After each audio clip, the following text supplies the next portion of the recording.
Yes, good morning leaders, very good morning. So వెస్టీజ్లో success కావాలి అంటే ఒకటే సీక్రెట్, ప్రతిరోజు వర్క్ చేయాలి. సో డైరెక్ట్ సెల్లింగ్ ఇండస్ట్రీ యొక్క గొప్పతనం గురించి చాలా తక్కువ మందికి తెలుసు.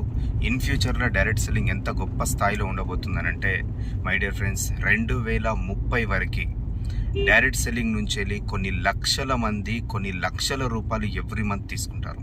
కానీ ఈరోజు మీకు నిలబడే ఓపిక, సహనం, పట్టుదల అనేది ఉంటే 100% సక్సెస్ అవుతారు. ఒకటే సీక్రెట్ వెస్టీజ్లా టీమ్ బిల్డింగ్. మీ టీంను ఎంత ఎక్కువగా బిల్డ్ చేస్తే మీరు అంత త్వరగా వెస్టీజ్లో సక్సెస్ అవుతారు. సో మరి ఈ టీంను బిల్డ్ చేయడానికి పెద్దగా చేయాల్సింది ఏం లేదు, వెరీ సింపుల్. ప్రోడక్ట్స్ని యూజ్ చేసుకోవాలి ఫస్ట్ టైం. సెకండ్ టైం తెలిసిన వాళ్ళ లిస్ట్ తయారు చేసుకొని వాళ్ళకు కలిసి ఒకటే లైన్ను ఫస్ట్ ఫామ్ చేయాలి. ఇది very important. My dear friends, thank you, wish you wealth. నేను మీ బాలకిషన్.